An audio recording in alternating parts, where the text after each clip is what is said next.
You never expect your professor to call you a liar in front of 80 classmates. If you're telling the truth, of course. But sometimes people see what they want to see, and prejudices run deeper than facts.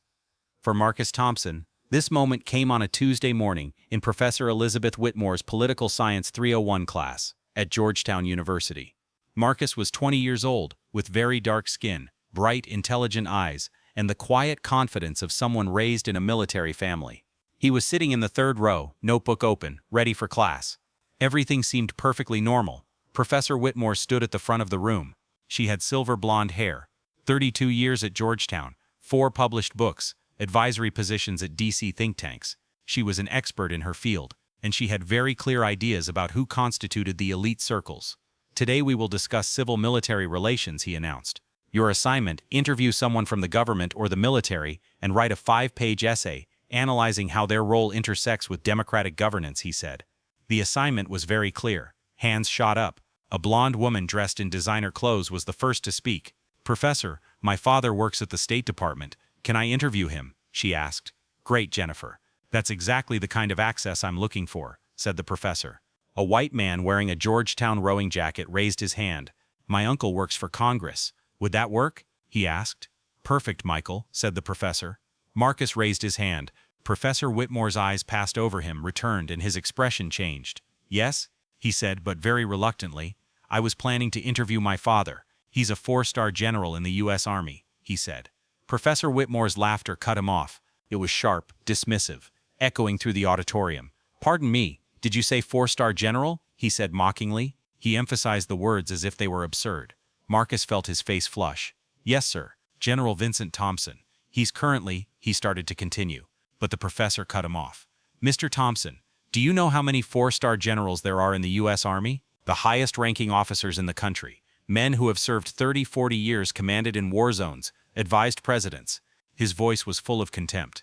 And you expect this class to believe your father is one of those 40? He said dismissively. Marcus could have proven everything right then and there if he wanted to. But he was curious about how a professor could behave like this.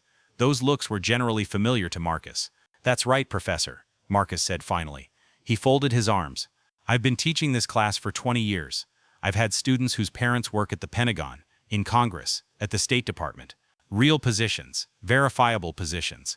And I've learned to recognize when students exaggerate their connections to seem important, said the professor. Marcus's hands clenched, said the professor, because he looked at the student list. It strikes me as very plausible that a student from a modest apartment complex in Arlington would suddenly claim his father is one of the most powerful military officers in the country. The students began shifting uncomfortably. Whispers started. Marcus saw his classmate Brian Chen give him a sympathetic look. 4-star generals don't live in rental apartments, Mr. Thompson. Their children don't attend school on financial aid. They have resources, connections, opportunities. You clearly don't. The implication was brutal. Marcus wasn't rich enough, didn't have enough connections, didn't have the kind of father who was a general. My father lives a low-profile life for security reasons. Our family doesn't advertise his position, he said. Mr. Thompson, I'll be very blunt. This fabrication is unacceptable. It's disrespectful to students who have the connections you claim, and it's an insult to real military families who make sacrifices for this country, the professor replied. I come from a real military family, Marcus said, but he couldn't convince him. What would you do if you were Marcus? How would you react if you were treated like this in front of all your friends at school? Enough, said the professor. You will not interview your father. You will find another subject, someone whose position can be verified, and if you continue to misrepresent his past, I will file a charge of academic dishonesty. Is that clear? Marcus felt like he had sunk to the bottom of the earth. No one spoke. No one defended him. Yes, sir. Good. Now let's continue with civilian control of the military. When class ended, Brian stopped by his desk. That was tough. I believe you, buddy. Thanks. Whitmore is always tough on students who don't fit Georgetown's ideal. After Brian left, Marcus sat alone in the empty hall. He could have called his father and asked him to prove it, but his father's words echoed. You don't have to prove anything.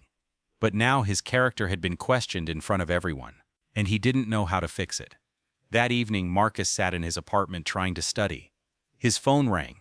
A message from his mother. How was political science class? Marcus looked at the message. His mother, Dr. Angela Thompson, was a trauma surgeon at Walter Reed. Fine, same old classes. Another message. Your father lands in Reagan tomorrow. Emergency briefing at the Pentagon. Come home for dinner if you want. His father had been in South Korea for 3 weeks. Tomorrow was his first day back. I'll be there. Marcus opened his laptop and pulled up the university directory. Professor Elizabeth Whitmore, Ph.D. from Princeton. Numerous publications, teaching awards. Respected, well-connected, influential. Based on assumptions about her appearance and address, he had publicly declared her a liar. He closed his laptop. He would decide what to do tomorrow. Tonight he needed to digest the fact that the truth had become a burden. What Marcus didn't know was that tomorrow the truth would walk into Professor Whitmore's class in a 4-star general's uniform, and everything he thought he knew would be shattered. The next morning, Marcus considered skipping class, but that felt like giving up. So he went to class, took his seat, and fixed his eyes on his laptop. Professor Whitmore entered the classroom at exactly 9:30. He set his bag down and took out his notes. "Good morning. Before we continue, I want to address yesterday's class." Marcus's stomach knotted. "When I assign interview projects, I expect realistic access and honest sources. Exaggerating connections may seem like a shortcut, but it's academically dishonest. In this field, government, politics, national security, your reputation is everything. Lying about your past will haunt you throughout your entire career." He didn't name Marcus, but everyone knew. "So students who misrepresented their access can correct it by Friday, no penalty. But if I find fabricated information after that date, you will be held accountable. Understood?" Murmurs of agreement. Marcus kept his face neutral, but inside he was furious. He was offering him a way out, to quietly admit he had lied. But he hadn't lied. Good. Now the structure of the Joint Chiefs of Staff. Can anyone explain it? Marcus raised his hand. Perhaps out of anger, perhaps out of principle. But he wasn't going to sit quietly. Professor Whitmore's eyes fixed on him nervously. "Yes, Mr. Thompson?" "The Joint Chiefs of Staff consists of the chairman, vice chairman, and the commanders of the Army, Navy, Air Force, Marine Corps, Space Force, and National Guard. The president is the highest ranking, the president's chief military advisor, but has no operational command authority." "Correct. Anyone can memorize the charts, Mr. Thompson. That doesn't mean they understand how power actually works. My father explained the advisory process. Miss Thompson, we've discussed your embellishments. Don't waste class time." Before Marcus could respond, there was a knock at the door. Everyone turned. The door opened. General Vincent Thompson entered the lecture hall in his Army service uniform, a dark blue jacket, gold buttons, and perfectly pressed trousers. 4 silver stars gleamed on each shoulder. Across his chest was a row of medals, signifying 30 years of service. The room fell completely silent. General Thompson's gaze swept the room and settled on Professor Whitmore, whose face paled. "My apologies for interrupting. I'm looking for Professor Whitmore's Political Science 301 class." Professor Whitmore's mouth opened and closed.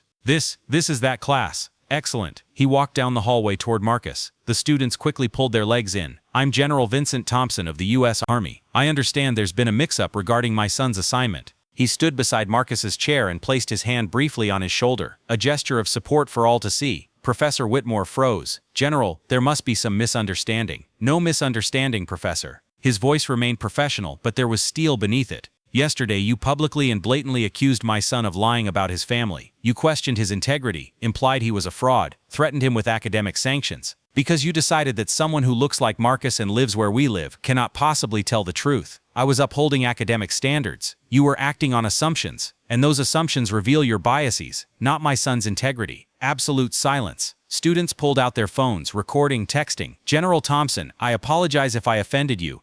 "You didn't offend me. You humiliated my son. You called him a liar in front of his friends. You implied he couldn't be who he said he was because of his background, address, and appearance." He paused for a moment. "My family lives modestly for security and choice.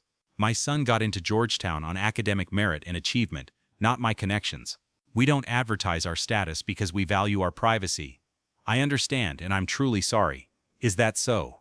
Because you saw a young black man claiming an unexpected connection, and instead of verifying it, which would have taken a phone call, you decided he was lying. Based on what? His zip code? Financial aid? His skin color?" Professor Whitmore flushed. "No, never, but that's exactly what you did."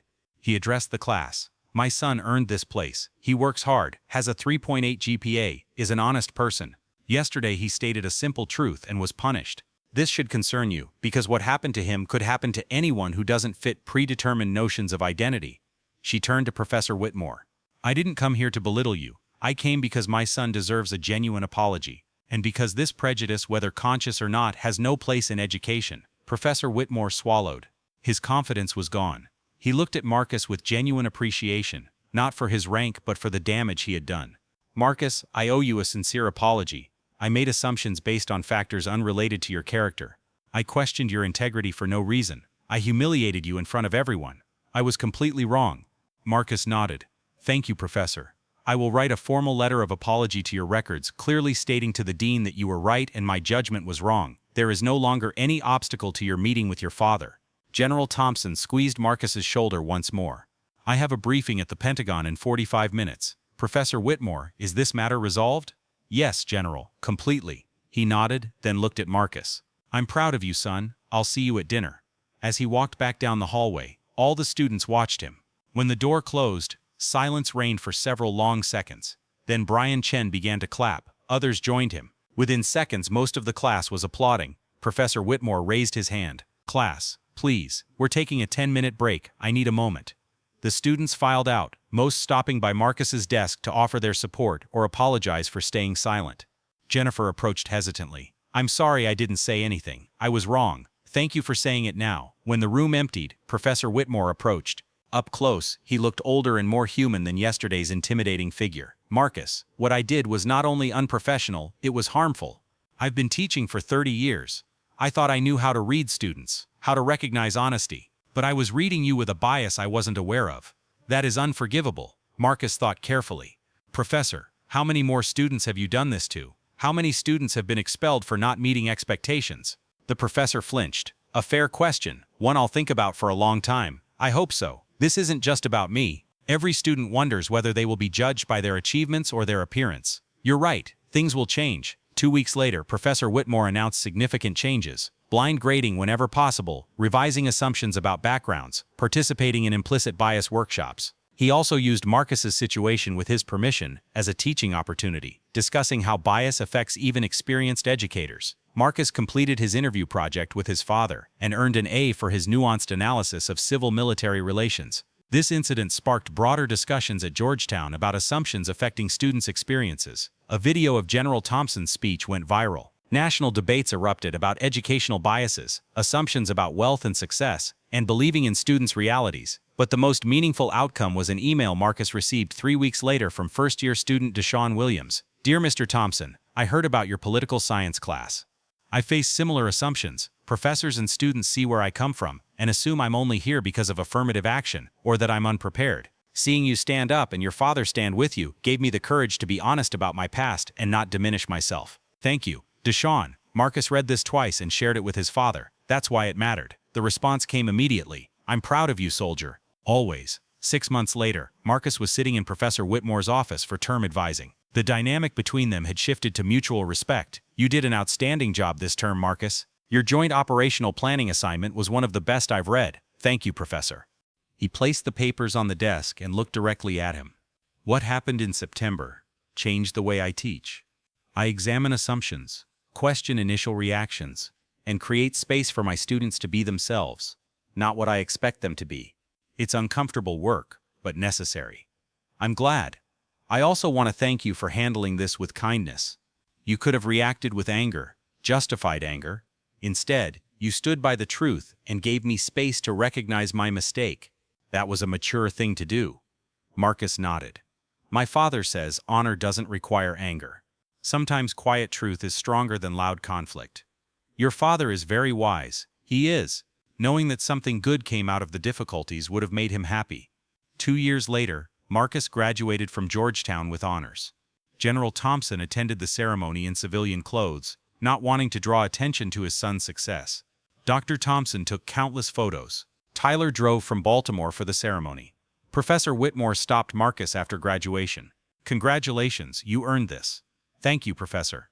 For everything, including the lessons I didn't expect in Political Science 301. He smiled sincerely. They were valuable lessons for both of us. Walking across campus with his family, his father asked, "What's next, son?" Marcus had spent months thinking about what to do with his degree, his experience, and his voice. "I want to teach. Not right away. I need to gain work experience first. But eventually, I want to be in a classroom, because I know what it feels like to be met with skepticism, to have the truth questioned. I want to be an educator who creates an environment where students can be themselves without judgment." General Thompson paused and looked at his son with obvious pride. "That's the best reason I've ever heard for teaching." Dr. Thompson wiped his eyes. "When did you become so wise?" Marcus smiled. I learned from the best. Years later, when Marcus became a professor, he adopted one rule above all else: believe students when they tell the truth and verify assumptions before acting. If Professor Whitmore had followed this simple principle from the start, he could have spared himself a lot of pain. Every semester on the first day of class, he would tell his students the story of how his father entered the lecture hall with his 4-star rank and lectured everyone about prejudice, honor, and defending the truth. Because sometimes the most important lessons don't come from textbooks. They come from moments like someone refusing to be belittled, the truth overcoming assumptions, people daring to change. Marcus Thompson's story became one of those lessons. That September morning, after a general reminded everyone that truth matters, the lesson continued long after. Its impact spread far beyond one classroom. Professor Whitmore became an advocate for educational reform and spoke at conferences about implicit bias. Georgetown implemented mandatory diversity training for faculty. Other universities adopted similar policies after hearing Marcus's story. Deshaun Williams, the freshman who emailed Marcus, became president of the student council. He said Marcus's example gave him the confidence to be a true leader. Brian Chen founded a student organization focused on supporting peers who experienced discrimination. Inspired by Marcus's refusal to back down, they named the organization Truth Matters. Even students like Jennifer and Michael, who had initially remained silent, became more conscious about raising their voices when they witnessed injustice. 5 years after graduation, Marcus returned to Georgetown as a visiting lecturer. He stood in the same auditorium where his father had spoken and looked out at the eager faces waiting to hear his story. "I'm going to tell you about the day my professor called me a liar," he began. "Not out of sympathy or revenge. What happened that day taught me something very important about truth, honor, and change." For the next hour, he told the whole story: the humiliation, the anger, the moment his father walked through that door, and what happened next. "The easiest thing would have been to stay silent," Marcus said. "To accept being labeled a liar, change my assignment, move on with my life. But staying silent wouldn't just hurt me, it would send a message to all the students after me that the truth doesn't matter if it upsets someone." He paused for a moment and looked around. "My father didn't come here to assert his authority. He came to stand by his son and remind everyone that assumptions are dangerous, that prejudice exists even in educated environments, that we owe each other better." A hand went up, a young black woman sitting in the second row. "Mr. Thompson, weren't you afraid to stand up to such a powerful professor?" Marcus smiled. "I was very scared, but my father taught me that courage isn't the absence of fear. It's doing what's right despite the fear, and sometimes what's right is refusing to silently accept injustice." Another question: what would you say to students facing similar situations today? Document everything. Find allies. Don't face it alone. And remember, even if others don't believe you at first, your truth is valid. Stand behind that truth. The right people will see it eventually. After class, students lined up to thank him, share their own stories, ask for advice. Each conversation reminded Marcus why that September day was important, not just for himself, but for everyone who came after him. Later, walking across campus, Marcus passed the old office of Professor Whitmore. He had retired a year ago, but his legacy remained, both the damage he had done initially and the change he had championed later. Marcus took out his phone and texted his father, "I gave a talk at Georgetown. I told our story. The students needed to hear it." The reply came immediately: "How did it feel?" "Right. That's how you know you did what you needed to do." Marcus put his phone back in his pocket and headed for the parking lot. The sun was setting over Georgetown's historic campus, casting a golden light on the buildings where future leaders studied, dreamed, and hopefully learned the truth that mattered more than comfort. He thought of his 20-year-old self sitting in that lecture hall, labeled a liar. If he could go back and say something to that young man, he would say this: be determined. It will hurt, but it will matter, and you will contribute to change. Because that's what happened. A moment when he refused to accept injustice rippled out, affecting hundreds of lives, changing policies, starting conversations that needed to be had. Marcus got into his car and headed home. Tomorrow he would return to his teaching position at Howard University. Next week he would present at an education conference on creating inclusive classrooms. Next month he would mentor 3 students facing discrimination at their schools. This work was never ending, but it mattered, and it was changing everything. As Marcus drove through Washington, D.C.'s traffic, he thought about the words his father had said that morning years ago. "You don't have to prove anything to anyone. Character speaks for itself." But he had been wrong about one thing. Sometimes you do have to prove something, not to prove yourself, but to stand up to systems that seek to diminish you. Sometimes staying true to your own truth is the strongest thing you can do, and sometimes that truth changes everything. Marcus smiled, turned up the radio, and headed home, proud of the 20-year-old who refused to back down, grateful to his father standing beside him, and hopeful for every student listening to this story who found the courage to stay true to their own truth. Because that's how change happens. One by one, one by one. One person refusing to be belittled. One father reminding the world that his son matters. And in lecture halls across the country, students were learning this lesson. Not from textbooks, but from a story about the day a 4-star general walked into a classroom and reminded everyone that the truth, no matter who speaks it, is always worth listening to.